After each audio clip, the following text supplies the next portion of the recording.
Today is September 22nd, 2015. Today we're speaking with Specialist John Sandri, who is a member of the Department of Army Special Photographic Office. According to the roster, you were there from 1968 to 1969 in the Pacific Detachment as an 84 Charlie motion picture cameraman.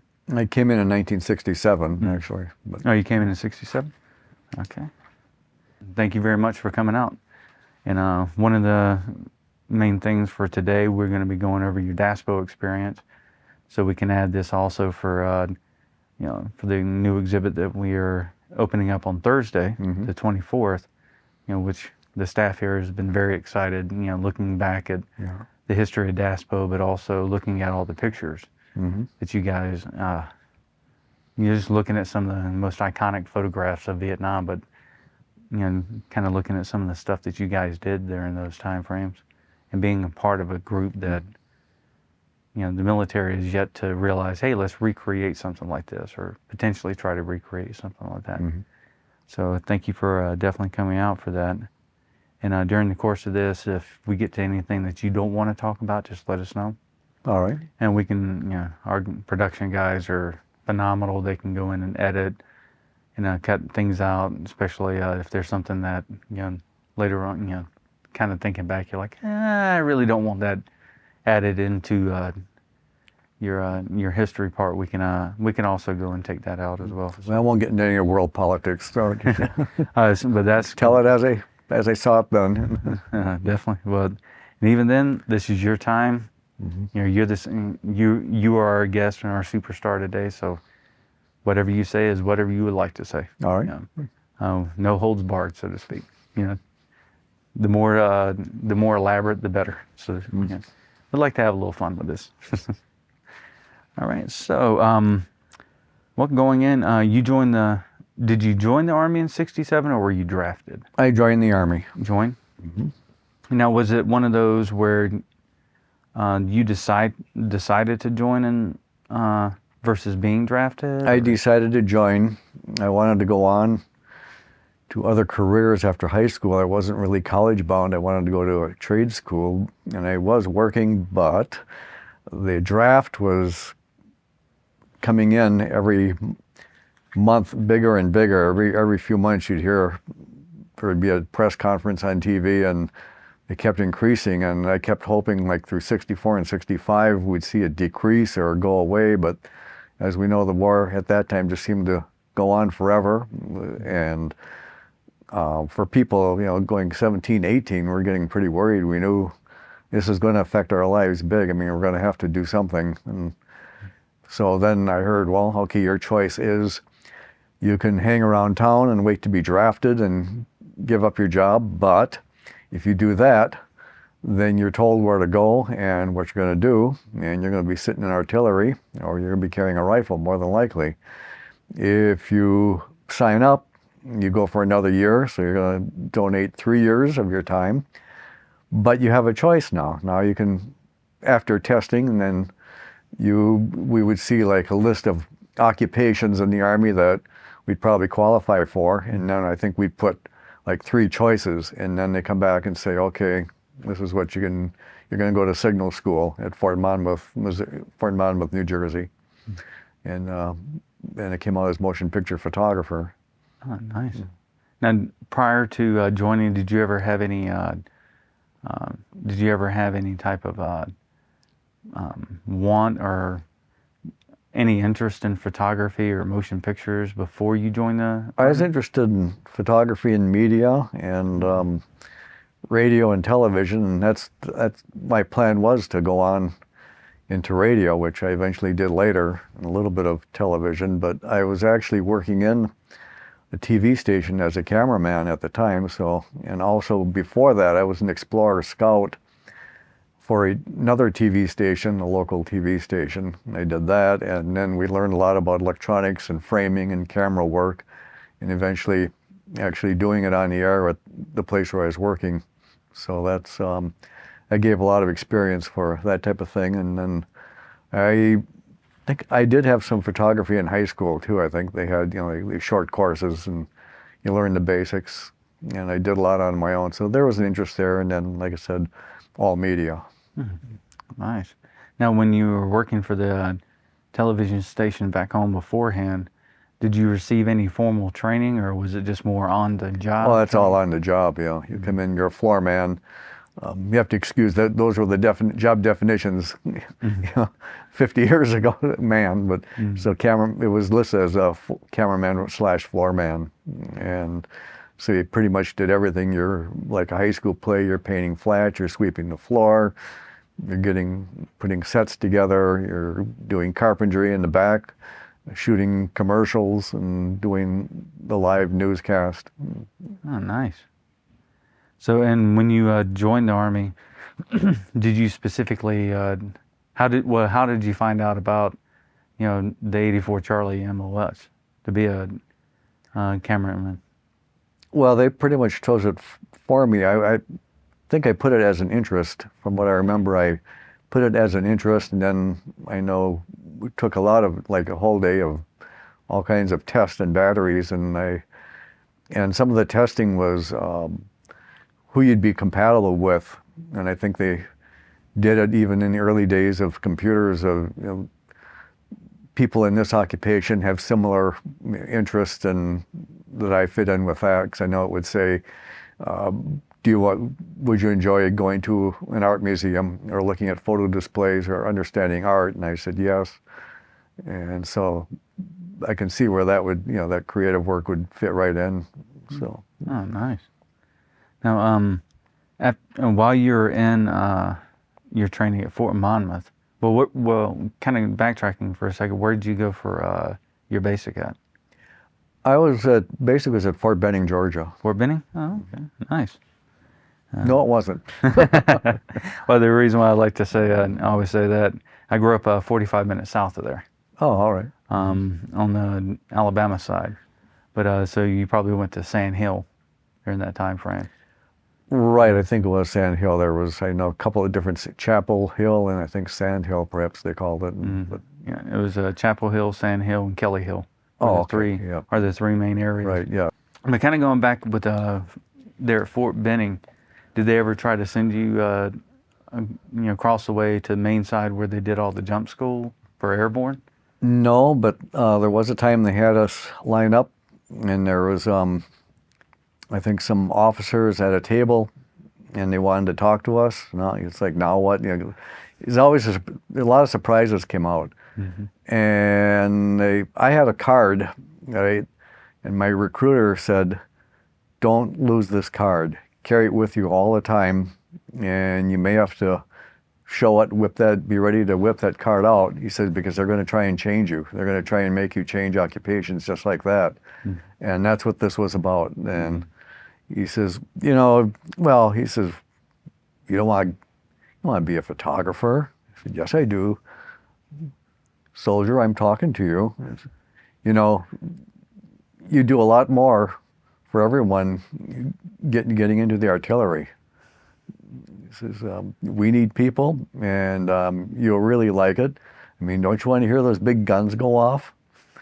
Okay, what's my IQ, 65? I said, no, I've got my occupation, and that's why I'm staying. So, and then they looked angry, and they almost looked like, well, you're going to be punished, but they just finally let you go. So that was that type of intimidation. Yeah, they still like to do that every now and then during boot camp. They for a Navy boot camp, was in the Navy. And it was one of those where they halfway through they'd take you back in for just to verify if that's the actual classification, for the MOS, if that's still what you want. And they like to do that whole, well, we need people, and they kind of give you that look like, it's in my contract, sorry. Now, when you got to Fort Monmouth, what type of training did you receive there?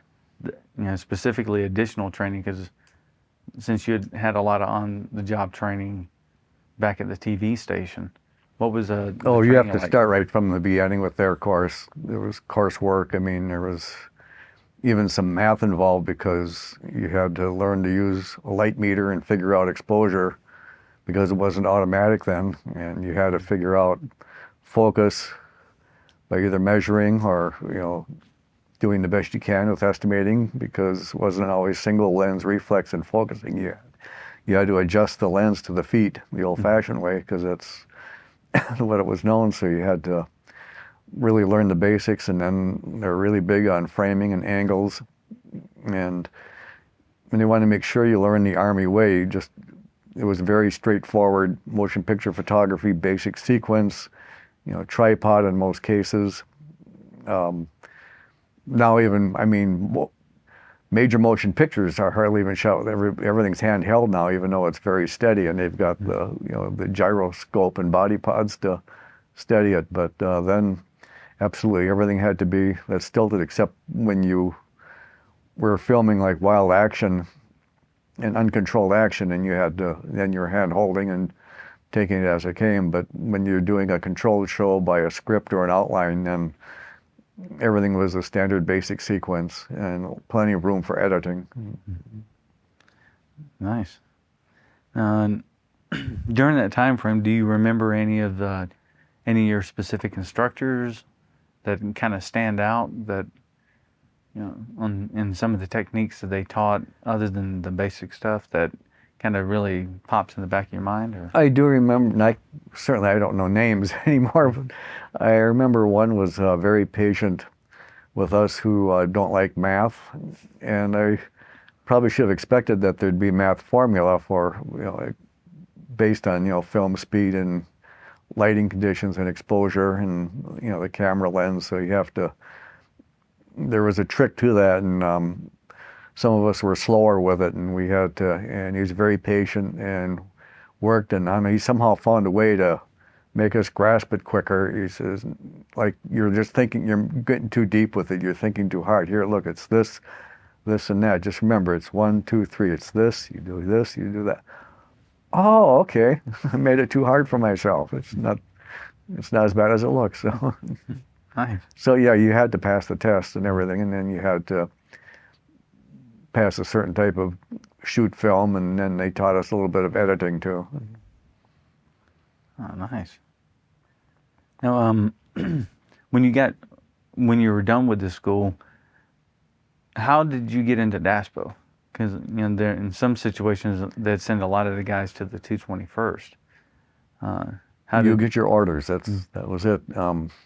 It's an anxious day. Some people went to public information offices right to Vietnam. Some guys went to Germany for some reason, and there was a DASPO in Panama then too, but it wasn't all DASPO. They went to various units for photography, and so you get your papers, and it's kind of like a lot of jumbo and coding, and you sort through it, and you see the orders for it showed Department of the Army Special Photographic Operations, Pacific, this and that, Fort Shafter, Honolulu, Hawaii, and so everybody says, "Oh, you're going to Hawaii? Oh, God, how'd you get that?" And well, it's just a step closer to Vietnam. If you go to Hawaii, you're going to go to Vietnam, which we knew. So, did you know anything about the unit prior to prior to getting orders there? Or? Not a lot. I had heard a little bit about it. Like, you'd be really lucky if you can get into this DASPO. He says, "Oh, you want to go to DASPO?" And they go all over, and you do a lot. And oh, okay, well, we'll see. Oh, nice. Now, what was it? What was it like the first time that you arrived to Hawaii? I think I came in with another fellow, because I knew him. Only two of us at Fort Monmouth had orders for DASPO, and then so we were able to both go to our respective hometowns on leave, and then we made sure that we caught a flight so we could meet in Los Angeles to get on the one flight then that we would take together, to Hawaii. So and we got in it was like 10 or 11 at night, and then we took a taxi. We were instructed how to take a taxi to the barracks, Fort Shafter, and then they took us right to the building. But when we got in, nobody knew who we were. There was like a desk clerk, and they had no record of our unit even being there. And so they had to look it up in the directory, but it was late at night. They couldn't call because, it's pretty much like regular office hours. So this was Saturday morning too. And then, we were tired, and it's getting after midnight. Didn't offer us to find anything to eat. There probably wasn't anywhere we could get anything, and nothing on hold for us. They didn't even give us sea rations or anything, nothing there. So no offer of a spare bunk somewhere. And so we went out and sat on hard wooden benches, and he says, "Oh, you can't lay down either, because an officer might come and they don't want to they don't want to see people laying down the benches." So we sat upright on these wooden benches, and we were like this until probably 4 or 5 in the morning. And then about 6:45, people were coming and going and leaving the building. And then after 8 o'clock, someone at the office went and called our unit. And then they came and got us, and they said, "Were you here all this time?" I said, "Yes." And, "Well, why didn't you come upstairs? That's where we stay." They said, "You're not even in the building." So, not real efficient somewhere along the way. And then so far, the majority of the people we've talked to, they've had similar stories where they get there. We were talking to Lee Swain yesterday, and he was they were nice enough to let him sleep on the couch in the day room. So it's almost like DASPO existed, but no one in Fort Shafter actually knew where they were at. Right. So it was almost kind of like they're off to the side, kind of like, okay, well, one of those where they had the closet office almost.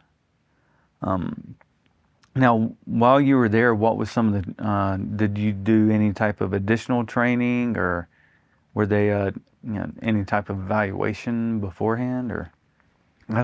Well, they did sort of evaluate, but they knew, you're not going to be an expert, cinematographer at this point, but we had to get familiar with the equipment that they had and how the operation worked. Just find our way around. Of course, there's a lot of processing in, but then we went out on some exercises, and we were doing handheld and tripod work, just like we learned, and they had to see. Probably really just looking at, attitude and making sure that we're shooting the Army way and doing things right, and then the film would eventually be developed, and you sit with an officer and evaluate it. They really liked, also looking for steadiness. They don't want you to be shaky. That means you had to be able to, you're going to be panning and doing things slowly. And then there were some cameras that had a zoom lens. A lot of the combat cameras were still turrets, the 3-lens, click, click, click turret. And then there was also the Aeroflexes, a couple of different models of Aeroflexes, which brought in the zoom lens, and they were single lens reflex, which made it easier to focus. And so we did some training on that, but more than likely they said that you're going to be using some of the little 16 millimeter cameras that were out there.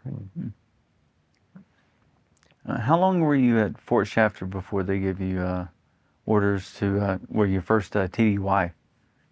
Let me see, I'm trying to think. I was probably about a month, maybe. I know some people went out right away, and maybe they felt I needed more training, or there just wasn't, a place for me yet. But it was about 4 or 5 weeks, and then, the first TDY was to Vietnam. Okay.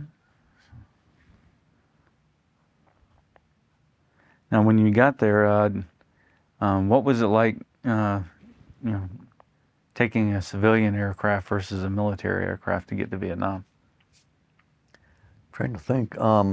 Actually, well, it was a military, Braniff Airlines, so we still flew commercial, but it was a military contract, so it was all military people, and you caught the Braniff plane we actually caught it at Honolulu International Airport. I was thinking about the Air Force Base, but we never went there, so it was still just like any commercial flight on a military contract. And So yeah, but then we had to fly into Tonsanoo Airport.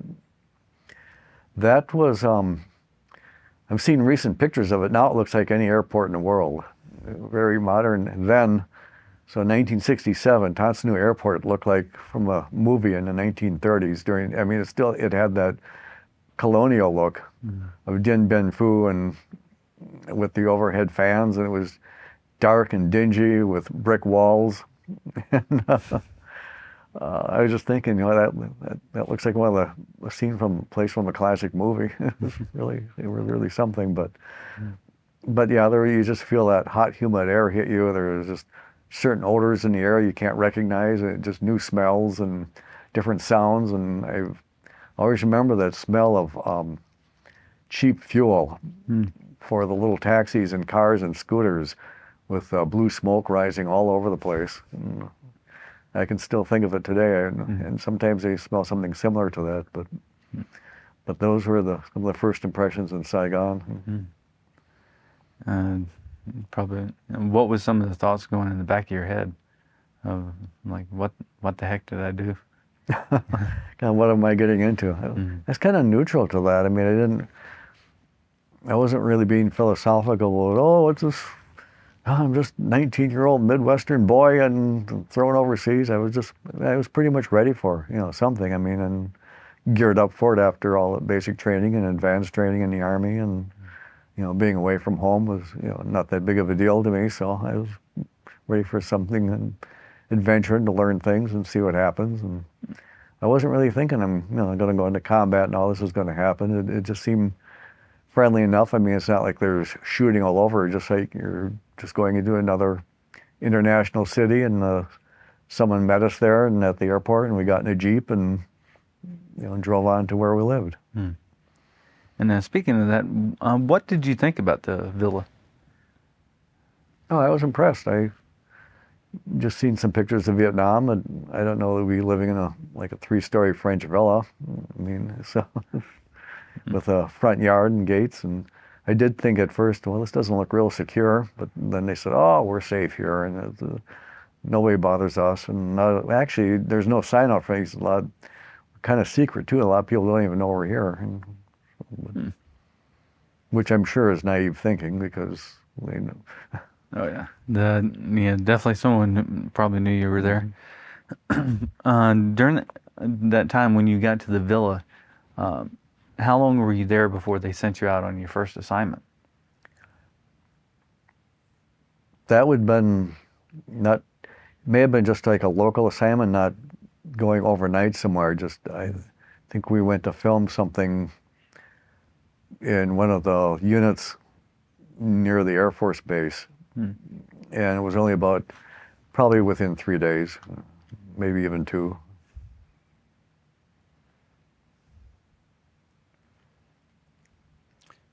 Okay.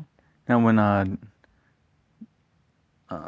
during that time, the one guy that you flew out to Hawaii with, did he go with you at the same time to Vietnam, or were you part of a different team? He left about 10 days ahead of me. So he was called at 10 days ahead, and then I was called. So he was already established there. Okay. Now, I know there were different teams, like an Alpha Bravo Charlie team with DASPO. Which team were you assigned with? I don't remember that at all. Okay. I don't remember team name yeah. Do you remember any of the people that were in your team, or? Well, Sergeant Gene Salas was the NCOIC. Captain Bill Sanhamel, who we've done a lot of work with, he was a captain then, and he was the officer in charge. And then some of the troops there were, I think Peterson, Egan, Grigsby, and then Walsh. And people rotated, and I can't remember all of them. So at that time, yeah, I heard Brian Grigsby was pretty much the kind of like the villa clown, so to speak. Yes. Heard he liked to pick play a lot of practical jokes on people. Yes, he did. Right. Did he ever pull any on you, or? Well, there was something mysterious happened further along. I don't know if it was Grigsby, but I think he was in the unit at that time where I had to go to the airport. They're getting ready to go, and about a half hour away, and then I mean, I keep my stuff intact, and I had to keep boots, where they're supposed to be under the bed, and all my equipment and uniforms. So that's all ready, and then all ready to go to grab my boots, and there's no boots. And looked all under the bed. I looked all over the room. We ran downstairs. We had, civilian workers. Sometimes they polished their boots, although I didn't put them out for cleaning or polishing, but they weren't mixed up with anything. And then people ran through the whole house, and I talked to the sergeant, and he made everybody get involved and start yelling, and gotta find Sandri's boots, he lost them. I said, they were under the bed, and everybody said, yeah, sure, Sandri, yeah, you're just all messed up. And so he took a lot of ribbing, and then, so after about maybe less than 15 minutes of searching, then I came back to the room. This time I took a flashlight, but I didn't have to. I looked under the bed, and there they were, right where I always keep them. So, I mean, I'm not that confused where I wouldn't see them before, and now they suddenly reappeared in my mind. So someone hid them, put us through all that, and then snuck back and put them in, and then of course everybody, picked on me, and Probably give you a hard time on that yes. one. Did anyone ever fess up, or No. no one still after? So I don't. Yeah. Well, I don't want to say. I think I may have some suspects, but I don't know. Hopefully, after 50 years, they'll come up like, hey, Well, who cares now? Yeah. Probably an interesting story that you guys could, talk about around the table during the reunion. Say, hey, like, hey, who hid my boots that time? No, I can tell you about the Nook Bomb story.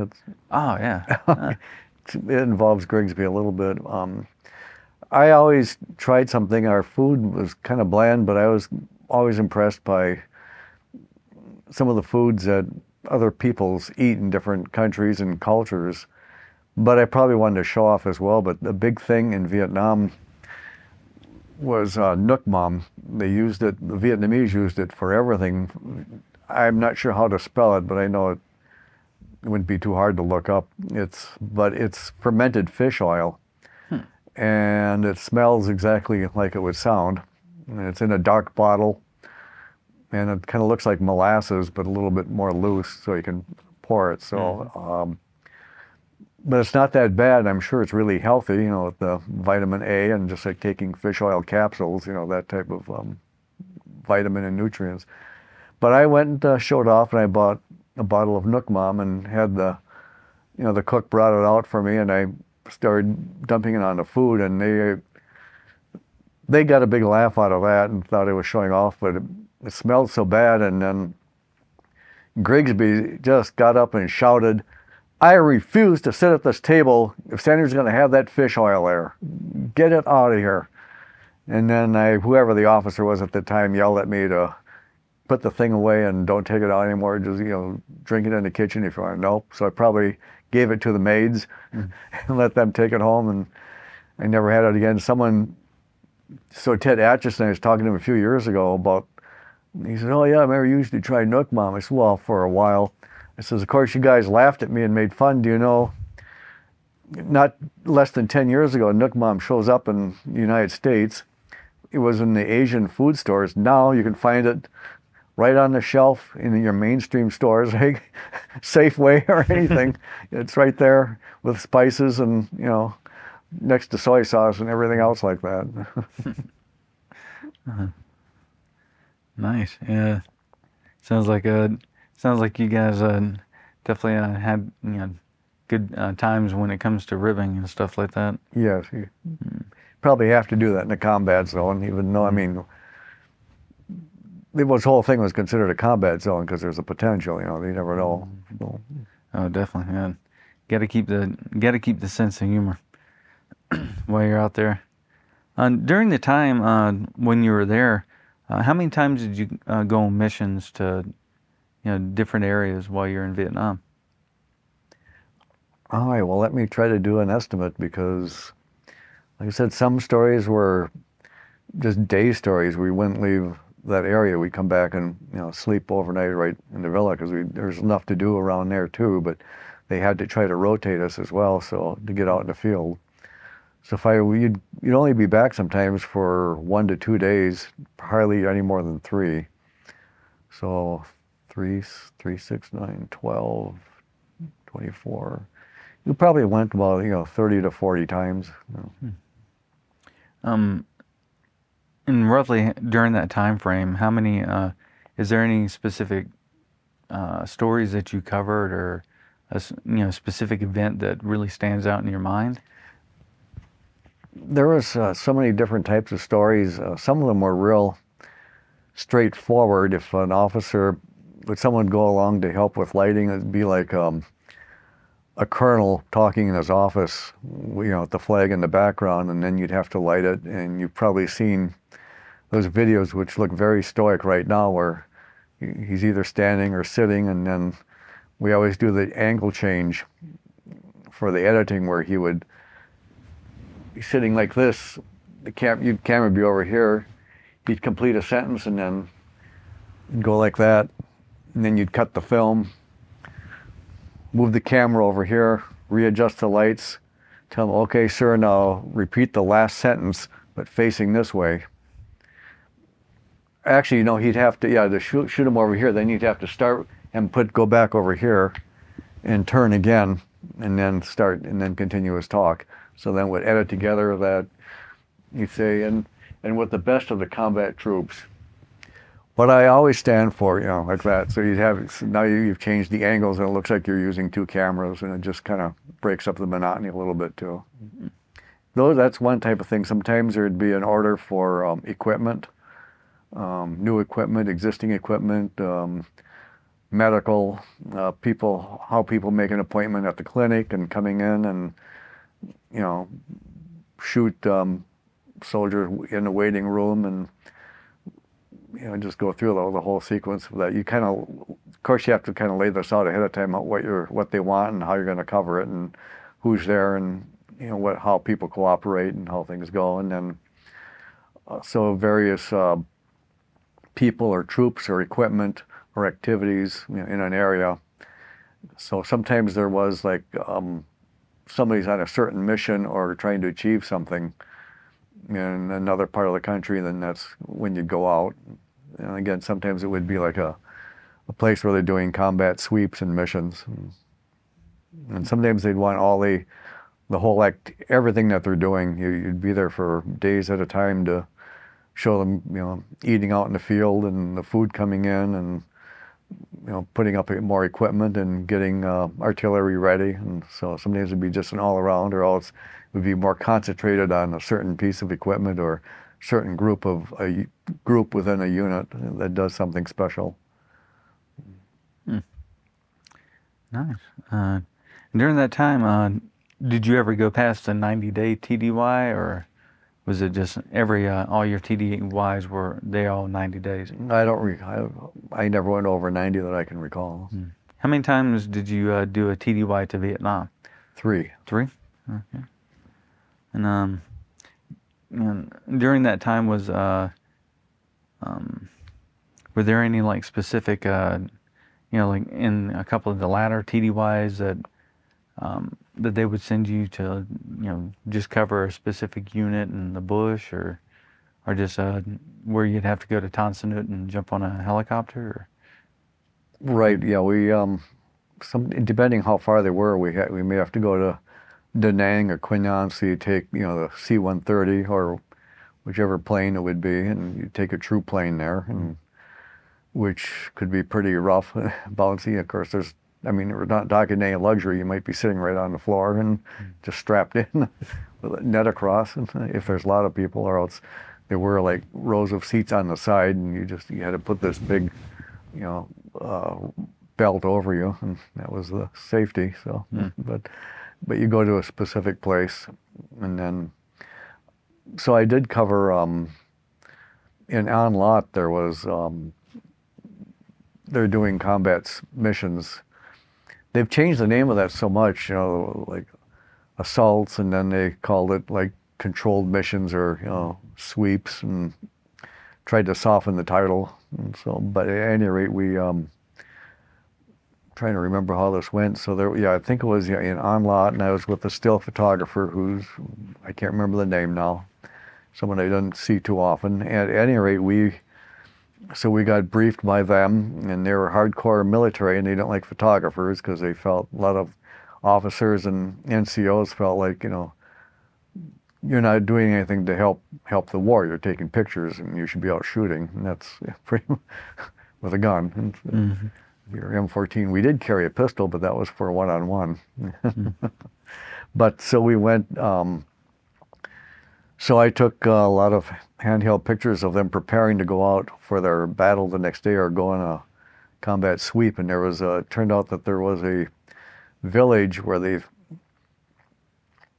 after you get through the rice paddies and water buffalo, there's a very small grass hut village, and they think Viet Cong were hiding in there, and they've been known that there may have been sniper fire, and they felt like there was Viet Cong had been holed up within that village, and they said there's going to be a lot of the civilians are gone, but there's going to be, you know, just nothing but older people and young kids.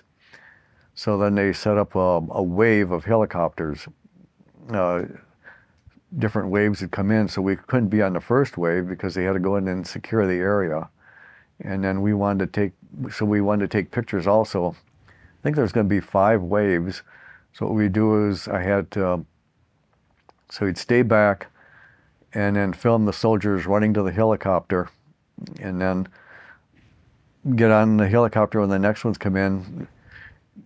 You'd show them coming forward. So then now you've got the 2 angles, and then you take pictures on the helicopter, and then they jump off.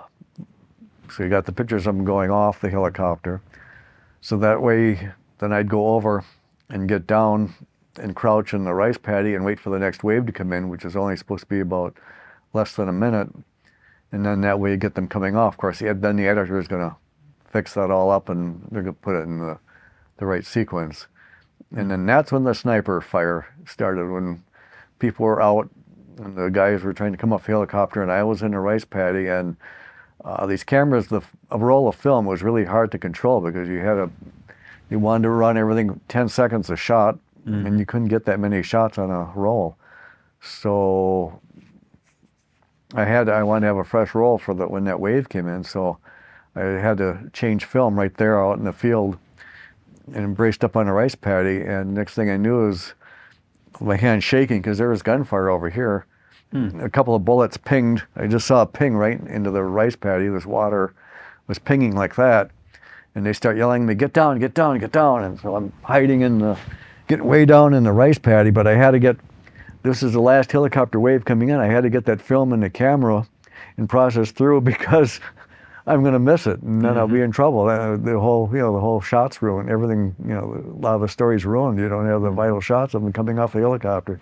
So I'm like this, trying to thread film. If you ever threaded a 16 millimeter projector in school, it's kind of similar in a movie camera because it has to have a certain type of tension on there, and you have to pull it tight, and you have to and you got to test it like that, get the cover back on so not too much film is exposed and get out of the light, and and I just had to get my shots ready and then calm down enough, and then here comes the helicopter. So when I see that footage now, it's a little bit kind of shaky, a little bit like that. And then, but there was no more sniper fire, and then they did haul some people they took as prisoner, and they all denied that they're Viet Cong, and there was a translator for them and asking for their papers and ID, and I'm not sure what happened from there. We took some pictures, and then the village was burned, and then they got us out of there. They didn't let us follow up. So I got in the helicopter, took some pictures of the smoke rising, and I felt bad for the people. I said, I wonder what happens to them. And I think some of the soldiers are almost like, well, who cares? They let the enemy stay here. Well, it's not like they had a choice. The enemy comes in, and Viet Cong says, okay, we're taking over now, and that's why everybody was gone. So what's supposed to happen, I think, is it gets reported, there's like kind of like an administrator in the area, like a supervisor. I don't know how the jurisdictions were set up in Vietnam and what the government, how it worked, but it was up to them to try to find a place, I guess to relocate them. And I'm sure I'm sure the U.S. paid money towards that when we destroyed a village. Sometimes people's livelihood was destroyed, like their water buffalo. And so I think there's some reimbursement that came eventually, as I understand it. I don't know for sure how that worked, but there had to have been. So Vietnam couldn't afford to do all that. Yeah. Then they might have been able to get the money probably in the late 90s, early 2000s. Because I know Tom Mintier, member of DASPO. Yes. I know he went back there and was working, when he worked out the Bangkok office for CNN, he did a story where I guess the economy had just gotten better, and good enough to where the Bank of America reopened reopened one of the branches, because beforehand, they were talking about the economy had kind of went to a little bit. During that time, how long were you in the rice paddy? Did you have to lay there and to shoot the film? It probably seemed a lot longer than it was. Probably not more than 15 minutes. Okay. And have you seen that footage since then? Yes, I have. Right. How many times have you saw it? Was it? I've seen it a couple of times. Now, and was it more when you were back in the villa, and they were giving the critique, or? Oh, I did see it then, but I saw it recently after the films were released, and actually Ted Atchison found it and sent me the link to it.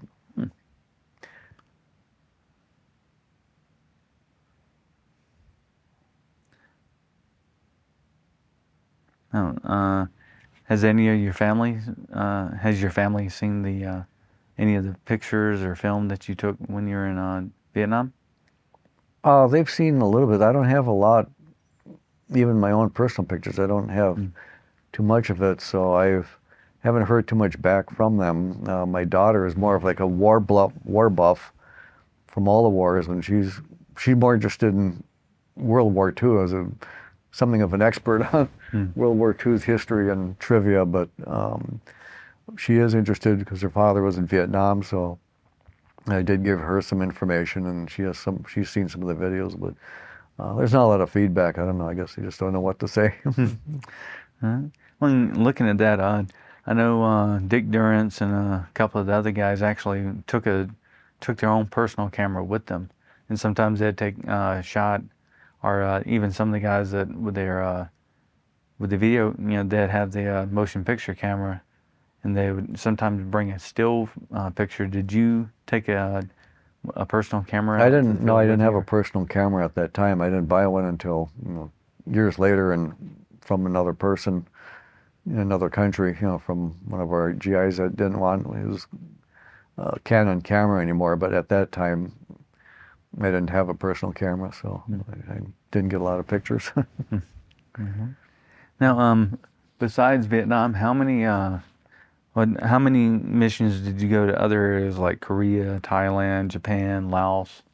I went to Korea and Thailand, each once. Once? Okay. How was it in Korea and Thailand versus Vietnam? Well, Korea, there didn't seem to be a lot to do. It was pretty quiet overall. Our main job there was every week we set up a team and we'd go to Panmunjom right on the border. And by then I had a personal camera, and I did have some pictures of walking, because there you walk over the border up to a certain point, and then there's a bridge, and whatever you do, don't cross that bridge because you're never coming back.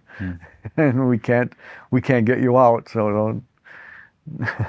We've heard of some people deserting by crossing that bridge, and you belong to them. But at any rate, so the Red soldiers were they'd be standing there with the American MP soldiers, and it was kind of interesting. And then there was a conference room right on the borderline in the middle. And of course, we've seen the pictures, the North Koreans sit on one side and the South Koreans and the Americans sit on the other. And then this has been going on since like 1953, and they're still doing it. So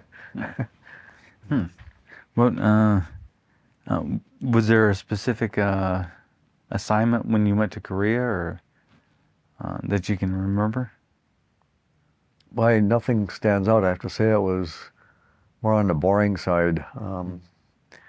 Maybe it was almost like light duty. I mean, it's not like we did nothing, but it was a long way to even sometimes get something to eat. And where we lived, there was just like a military restaurant run by a couple of sergeants, and it just wasn't a lot to eat, and we had to pay for that, and it seemed kind of expensive for us even. So, but anyway, as far as military jobs go, by the way, I lost about 12 pounds in my 3 months in Korea, just to tell you how hard it was to get enough to eat, it seemed.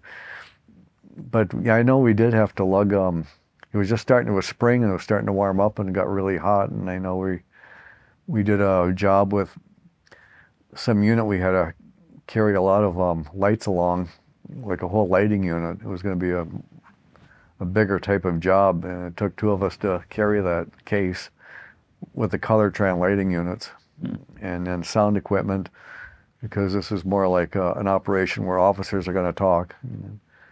Sometimes there was visiting dignitaries that we filmed, and generals talking, so it wasn't really anything vital, any hard combat. It was just the typical military stuff, protocol, and spit and polish sometimes. And Panmunjom is the only thing that, again, we're only there in case there's going to be news or something happens, so we just took the standard pictures. Now, also with you had went on a mission to Thailand. Was what all was going on? What all did they have you do in Thailand?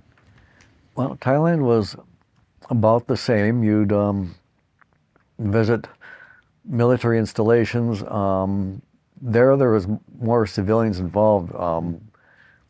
America, or the U.S. was sponsoring with orphanages and reading programs and English lessons. And then as you get out of Bangkok, it's a lot different. Going further up country in Thailand, it's very poor at that time, and you just see like the open walled schoolhouse with nothing, but a roof and a floor, and a lot of kids don't have shoes. So there's a lot of stories about GIs helping and giving presents and visiting orphanages and sitting and eating with people and that type of thing.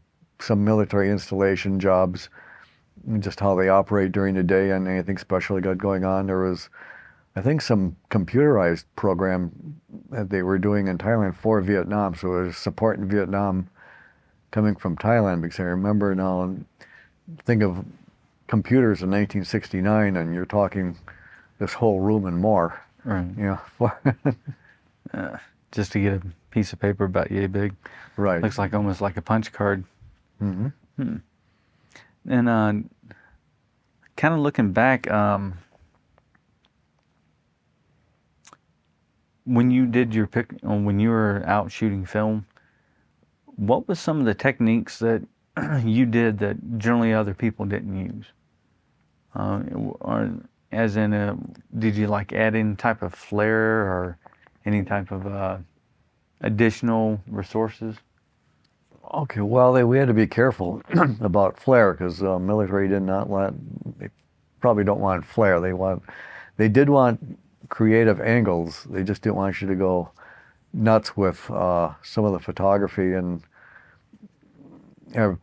they wanted people to be serious. I mean, you're not, so you have to be very careful that people don't start goofing off. Otherwise, you can't use that subject. You just go to someone else and they'll get rid of the film, things like that. I mean, you get some guys that all of a sudden they'd just throw in an attitude on you and do nothing or something, or it just didn't work, or they freeze up. So I mean, you just had to be yourself, but it didn't always work.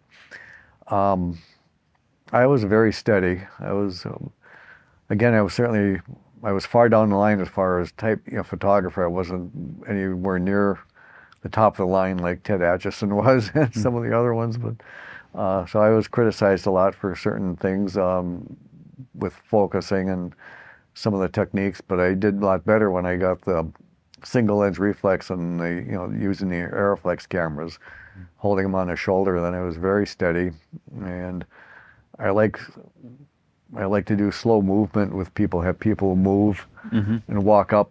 So instead of just still shots all the time, I like to walk backwards while people are walking forward and that type of work. And I did get a lot of praise for creative angles and putting a story together like that, with just telling the story without going too far, and make sure we always know to shoot more than anybody would ever need, because you never know what the editors are gonna try and you have to do. They have to have the angles and things to work out. I was gonna say, and looking back and throughout a lot of the interviews, it seems like each one of you have a very good, strong strength. And like with you having more of the creative angles, coming up with a better idea on that one. Some of them good with the lighting, some of them combination of both. I do like lighting. I didn't do a lot of interior work until later. And then there was a second lieutenant that was an expert in lighting and came along on a job. I can't remember his name, and I don't hear of him because I never heard of anything much more about him. And this was kind of late in my career, and then I was gone. But he really knew some lighting techniques that you can do with just a color transset by putting shading on it and making it look like, like lights reflecting through blinds in the back, and it just adds the depth to a picture. And again, so he was very good at that, and I learned a lot of lighting from him.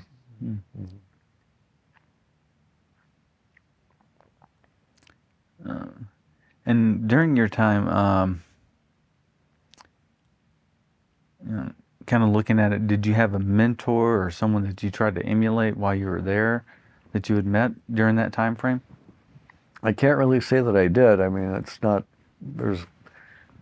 we had a lot of good feedback from some of the, officers when they reviewed the film, and we would get our information back from the Pentagon when the film was viewed. They gave their analysis of it, but we always, when we viewed it, they had all the check marks, and they wrote paragraphs, and sometimes we defend ourselves off saying, well, they weren't there, they don't know that I couldn't. Well, it was just impossible to do what they say I should, but I know they're just making suggestions that, well, if at all possible, try to do this next time, and get around that and be careful of this. But some of the officers were very fair with us, and would praise as they saw it, and then they would critique as needed, and make it be like a learning process, instead of a demeaning process. And most of them, there may have been one or two that weren't really detailed on it and didn't, but nobody really tried to make you feel bad about yourself or make you think you're the worst person. You have no business ever being in photography or anything like that. Oh, nice. So, and pretty much by this, the 3 times you went to Vietnam, once to Thailand, and once to Korea, this brings it to 1969 when you're getting ready to get out? Right, it pulls into January of 1970. Oh. When I left Thailand. It was my last TDY. So I went to Thailand and came back, and then it was time to almost start what they call out processing, which is almost like a 2-week process. And some of that, kind of looking back, what was it like, during that time getting ready to come back to the States, and especially that was during the height of, when it was really starting to kick up, a lot of the protests back here in the States were starting to, reach its height during that time frame. I'd heard something about it, but I knew that was just in like certain areas. I don't think it was vastly across the country, and it seems like it may have been kind of exaggerated. So I didn't have any anxiety about that at all, and I don't think I ever heard I can't say anything ever really happened to me. Nobody, said anything that I can think of. I've had some political discussions with people about it and look at the war philosophically. I mean, I had I went in the war kind of with the attitude too that, well, we need to be here, and I read everything, and so I was kind of hawkish, but somehow midway through it then I turned more dovish, and I just kind of stopped and so what are we doing? We're just going nowhere, and look at the waste. I mean, the shells from the cannons were just thrown away. The Vietnamese were picking up all our scrap and making things out of them.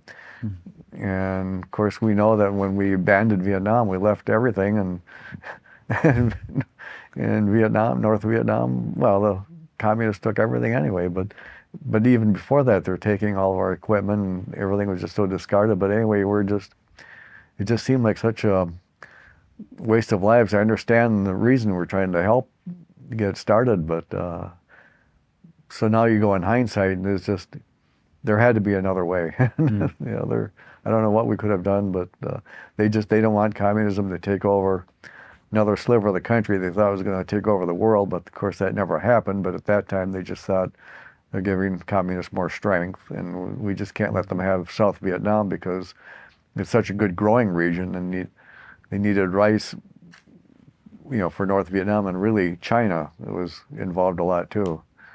And then, of course, their weapons were made in Russia, and China was sending in troops. So it was really like the U.S. is still fighting Russia through a third party anyway. That's how I saw it eventually. And looking back at your time in the Army, what do you think about being a member of DASPO? I'm proud of it. I'm glad that I was able to do something unique. I know our work wasn't just for nothing. We don't know everything that happened, but it was studied by the Pentagon, and it was all considered as classified. We didn't come under the scope of other units. We didn't have an umbrella unit watching us. A lot of them tried, and a lot of people tried to interfere and used to give us a hard time even in Hawaii, because we were on our own in Hawaii. We had to live in the barracks, and that's why people thought that we were under the overall battalion, and commander in Hawaii, but we were not. We're completely on our own and allowed to live in a section of the barracks. And we had a small office space on the other side of the fort, so a lot of military had a hard time understanding that or accepting it, because that's just the way it was. There's a lot of power struggles in all forms of the military. But so I'm glad I am happy and proud of the uniqueness of it, and we're considered an elite unit, and I'm just grateful for that type of training and experience. And what do you feel? What do you feel is important to continue the legacy of DASPO? Well, we don't want things to be forgotten. I know we keep hearing Korean veterans. A lot of people hardly even know about the Korean War, and World War II is well publicized, and they're still on all the other ones. But we don't want to be forgotten either. And I suppose we're looking at different occupations like Army photographer. It's taken for granted. Well, yeah, we see the films, but nobody really thinks all that went behind it. There's hardly any mention of it. So I think that's why this is all very important. And now we'll have some legacy, and we can just knock something off a bucket list. Okay, well, I made a contribution, and so something will be around for a long time. Oh, nice. Looking back at it, kind of looking at it, the last 15 years, DASPO's been, there's been a DASPO reunion, I believe, almost every year for the last 15 years. How many of the reunions have you been to? This is only my second reunion. I was the last one 3 years ago in Chicago when we were visiting here to first hear about this exhibit. The really early ones, I I didn't even know about like their trip to Vietnam because before the internet, I wasn't in touch with anyone. I mean, as far, everyone was gone, and I think I exchanged one or two letters with some people early in the 70s, and they move and I move, and we're getting on with careers and our life, and you just kind of let it go. So I wasn't really close with anyone, not for any particular reason. I just, it just nothing, it just wasn't, because we all lived somewhere. Evidently, some people stayed in touch better, and then they started the reunion by going to Vietnam, that revisit in the 90s. Mm-hmm. And it wasn't really until about 95 and 6 when I started getting, our family was kind of early on the internet, and I remember putting in DASPO in the early search engines, and nothing ever came up, and then I even tried typing out, I never found it. So it wasn't there yet. And then I think my daughter was playing around, trying my name out in various ways and searching, and she found it. And she came running and screaming that she was like 10 or 11, and she said, "There's something about an Army unit that you were in, and your name's you're in the search." And so, what do you let me see. And okay. And then I found that website that we have, and then I didn't even know this. And then so I found addresses at that time, and then made contact and joined. So then I was welcomed into the loop when email started, but at that time, even then, they're sending out a paper newsletter because not everybody had internet service. It wasn't, widely, even up to 2000, I think a lot of people still didn't really have it until after that. But so I started kind of with that in the late 90s, but I wasn't able to make the reunions because I was working the family and jobs, and the reunions had to be planned so far ahead. Mm-hmm. And with the types of jobs I had, I couldn't plan a vacation, and I was getting into supervisory roles and everything like that, so you have to be there, and usually I can only plan vacations at a closer time, like next month, mm-hmm. or I need a day off or two, coming weeks for an appointment. That's how I could do it, or else, okay, I'm going to take a week, and maybe by June 30th, I could say I can take a week in August, but I can't plan 6 months ahead. I'm going to need a week for an Army reunion. There was no way I could do that. Mm-hmm. Hmm. Then a couple of questions I had left. Specifically now that you're here for for this reunion, but also we're honored to be able to put on an exhibit, featuring you guys. When someone does come to this exhibit and they see any of the photographs or any of the video that was taken, what would you like them to take away from it? That one always requires some thoughts. I like them to not take anything at face value, to try to think more of what's behind it, and even seeing it from the enemy side. I'm sure not everybody was that gung-ho from North Vietnam that wanted to fight as well. I understand they have their own section of videos, which I've rarely ever seen. I think it would be interesting to even have these counter videos. I've seen a few of them, which are considered very rare, but as far as our side, to look at the whole picture and think that there's a story behind all of this. There's so many aspects and visions of that type of battle with that type of war and all the politics. I mean, this goes back to the 1940s when most of us baby boomers and photographers were born, and because it started then and picked up in the 50s. So you have to think of that when you just see pictures of these, about 12 years of war. And you only see really a lot of the battle pictures too. I mean, if you're going to watch a documentary on TV, they're only going to show what they call good stuff, because mm-hmm. people want to see action, because it's kind of like a video game society now, and action movies, and so they want to have a fast edited show. And you have to think that there's just a lot more behind it. There's a lot of politics and governments at work, and try to understand and think of that. Mm. These aren't just faces, these aren't just soldiers, this was a whole culture. The GIs had created a lot of different cultures, and unfortunately I lost a lot of memorabilia disappeared. But I mean, I had like a soft hat that we were allowed to wear only in Vietnam.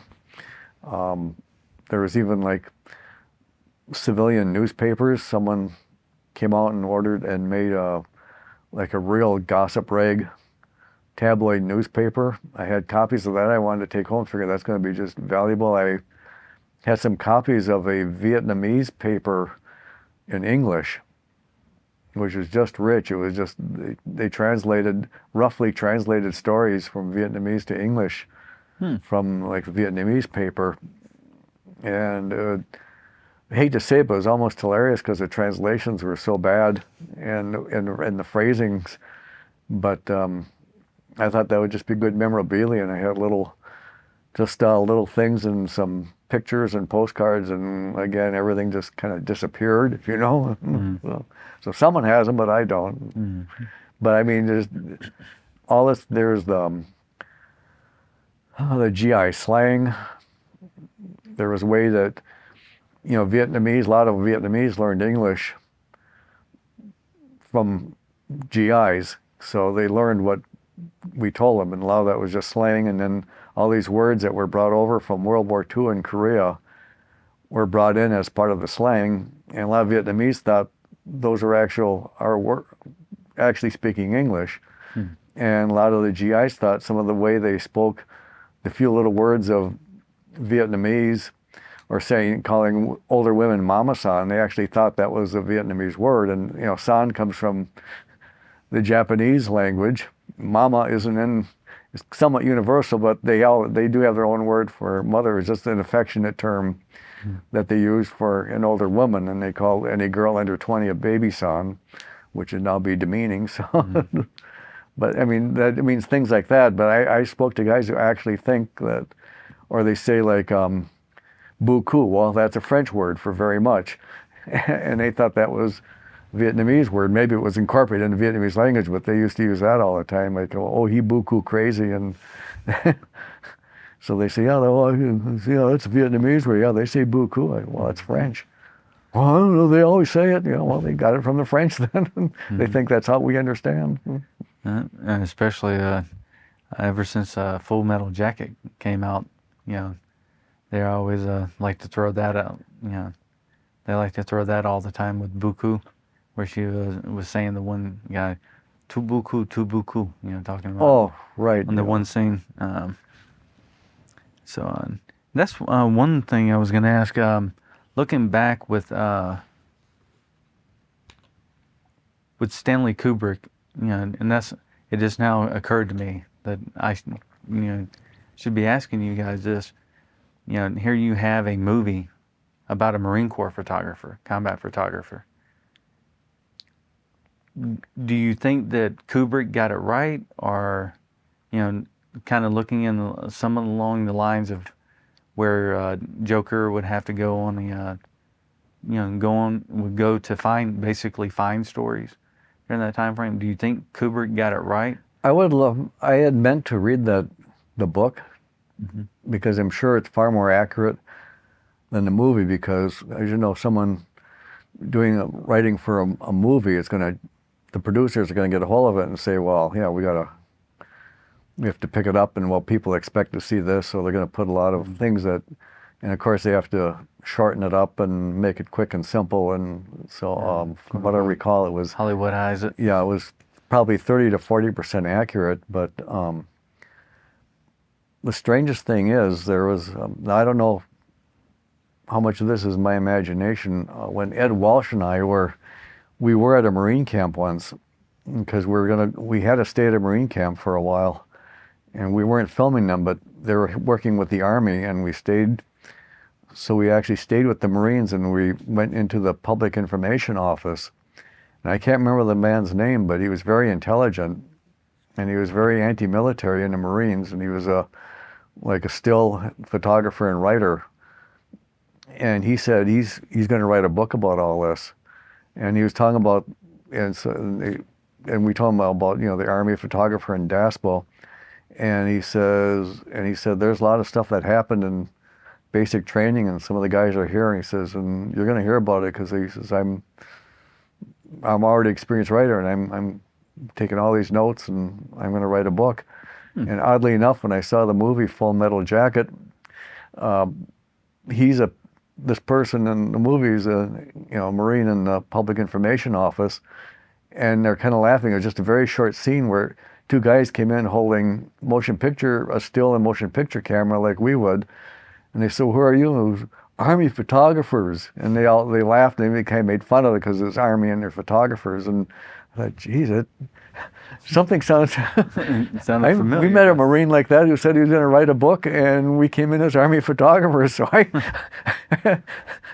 that may have been us. I don't know. Ah, nice.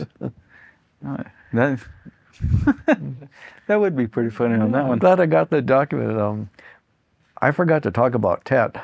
Oh, Yeah, I need to backtrack. When kind of goes back to during the on lot. Good introduction to Vietnam after I was there for a while. The Tet 68. So that would have been. Let me think about if that was my December. Oh, yeah, that's right. Because I went to Vietnam, came back, and went back again. I was only in Hawaii for 2 weeks, and they sent me right back to Vietnam.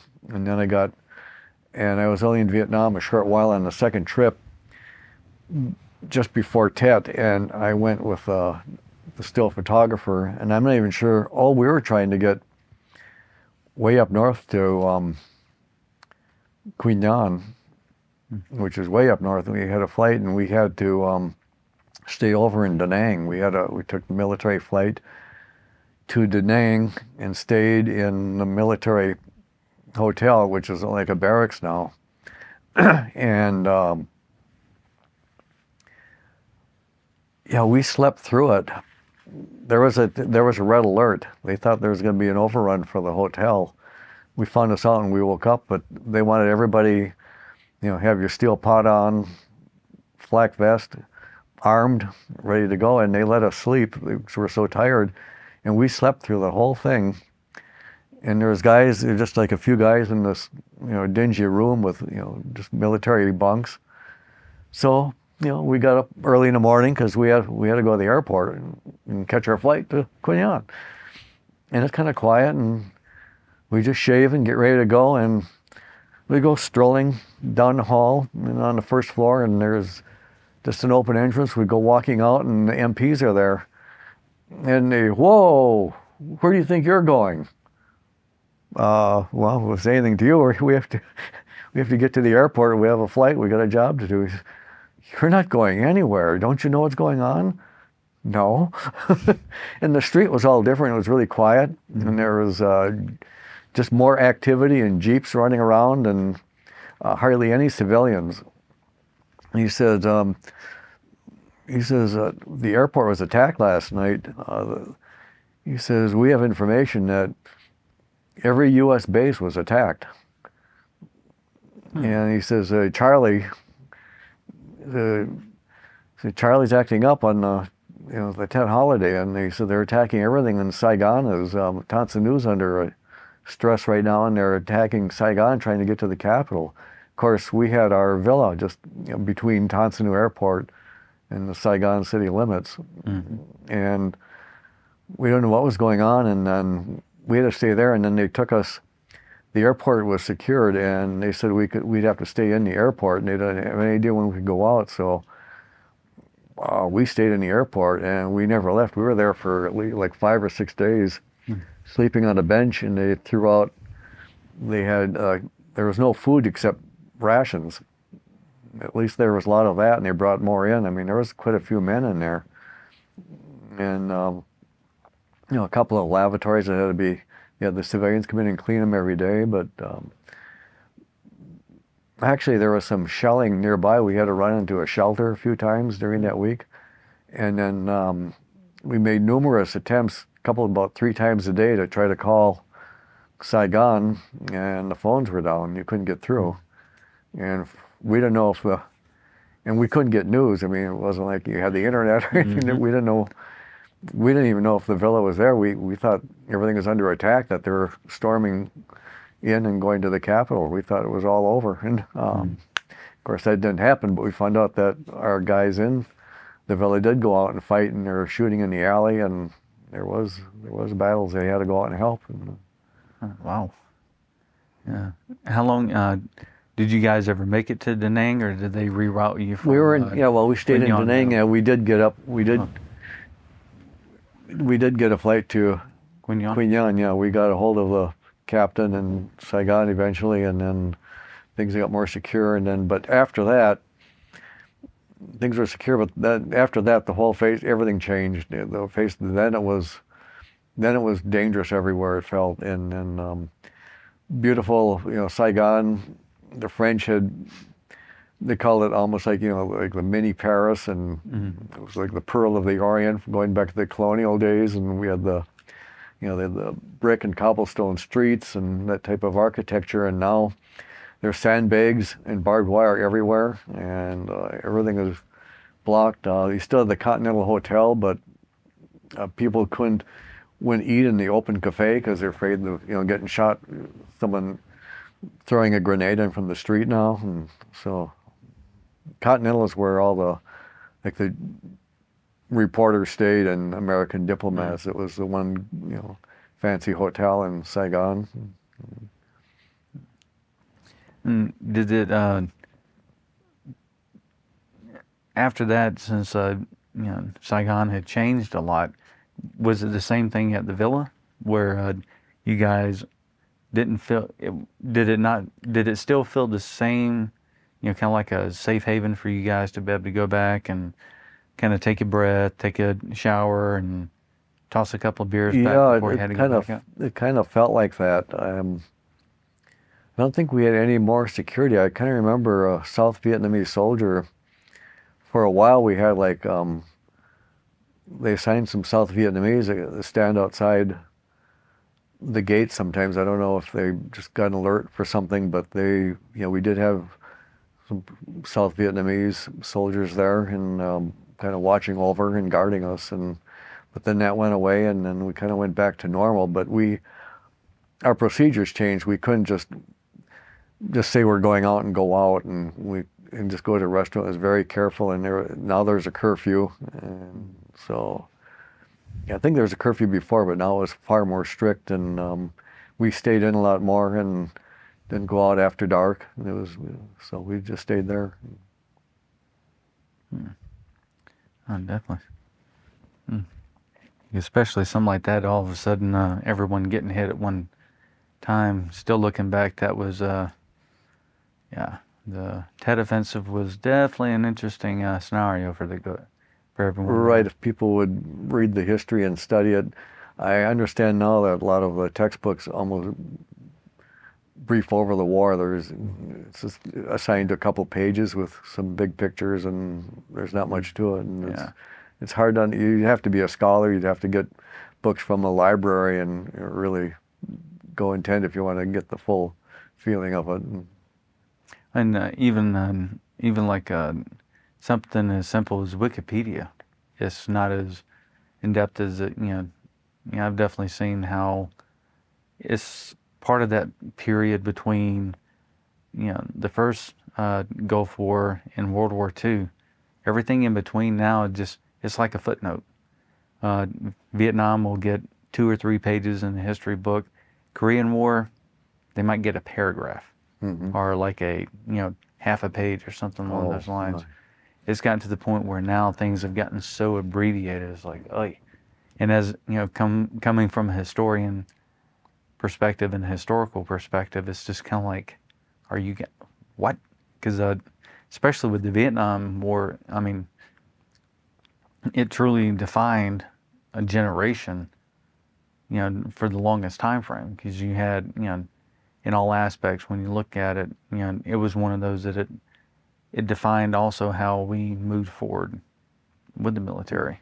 I have to think it's almost affecting me my whole life. I mean, I didn't have a lot of problems, and I've dealt with everything. But to think, like I said, how the problems in Vietnam started, in the 40s is, French Indochina, then the Dien Bien Phu period, Madame Nu, which we're hearing about during like the Kennedy administration and his problems. And that's why they also thought one of the theories of the Kennedy assassination was about the war as well. And I always kept thinking that the assassination was what set, for most of us, and set our life. I mean, that everything changed from there too, because he may have been assassinated because he was going to pull back out of the war. He wasn't going to escalate it. And as soon as he got out of there, then they started escalating. And I don't know, again, it's going to bring in, that's the part I don't want to get into, because there's too many theories and too many ways to look at it. But going by that, though, I mean, since he was out of it, and after he was assassinated and there was a major escalation in the war, that's the draft got started, and that's how I ended up going in. So I mean, yeah. And then, but in some ways, it's kind of one of those aspects of looking back. Kind of like the Monday morning quarterback. Looking back now is in some ways, now historically speaking, it's kind of good it happened, because especially the last couple of years of, with the draft and and when the civil rights movement really took hold, that's when Uncle Sam finally realized, hey, we need to have more volunteer service. And it's actually, I think, kind of helped out in the long run. Yeah. I kind of remember vaguely about a fifth grade teacher talking about that, and they could do that. I suppose now they can't talk about it, but anyway, but he talked about how President Eisenhower, I think, we had advisors, and they weren't armed, and somewhere along the way, an advisor got shot, and right away we started to retaliate. Okay, we have to have more people. We have to have troops, someone protecting them now. So, and right away I remember a lot of the talk then. No, don't start. Okay, an advisor got shot. You can pull the advisors out or have the Vietnamese protect them, but don't start this, because now you're going to put armed people over there, and that's just makes them targets, and now there's going to be battles, and here it starts, and exactly what happened. Yeah. Oh, definitely. Well, wow. Pretty much at this point, was there anything else that you would like to add to it, or? No, I think we've covered it. There probably would be if I don't have my memory is I've lost probably about 40 to 50% of it. But hey, but you did, yeah. I mean, especially with the whole deal about going from Da Nang to Quang Nha. But got a lot of good stuff on here. Yeah. And we appreciate you coming out and talking about it. And that would have to do a little bit of research. It would be interesting if the one Marine that you happened to meet, that was in Quang Nha, correct? Or was that another I base? can't quite remember where that was. That wasn't during TEP. That was something else. When I said I just don't have any. I didn't keep copies of my captions. I used to have.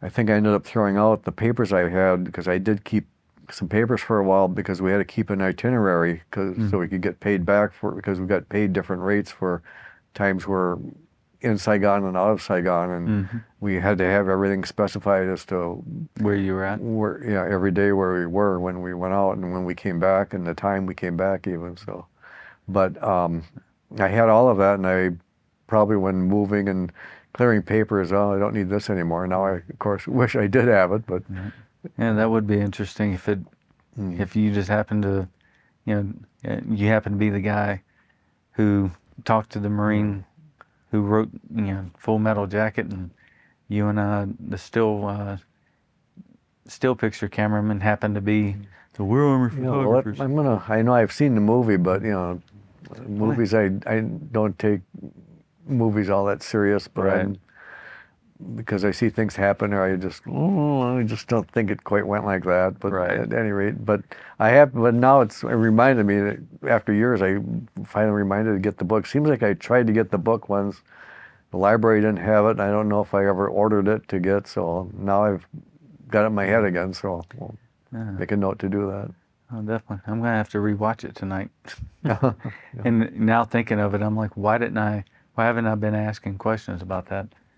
Specifically, to get your, you guys' perspective on it. And now, I mean, that's kind of glad I brought it up because Okay. I might have met the person that inspired that character. So, well, we greatly appreciate your time on this, and if we would like to, later on, if we could, to, get more of a broader perspective, both, before you join the military and afterwards, especially because if we could potentially try to set something up like that, if you would be interested, and get more of a, full history Oh, on through a telephone interview? it. No, definitely. If and especially I was looking at with you being in Minnesota, have you ever sat down and talked to Colonel Halloran, Walter Halloran? No. Because he was chief of DASPO from 66 to 67. So about the time you got into the unit, that's when he was leaving out. But yeah, he was around. Basically, him and Rupee. Did you ever meet Rupee? Yes, right, Right. he's here now. Him and Rupee's careers pretty much mirrored each other. Both were World War II, Korea, Vietnam. Both did a lot of good stuff. But they never met each other their entire time. And Oh. the colonel lives in the Minneapolis, St. Paul area, in that area. So that would, Oh, really? Okay. mhm. And yeah, very interesting guy as well. But all right, well, we greatly appreciate it, and thank you very Well, much. you're welcome. Okay, All right. good.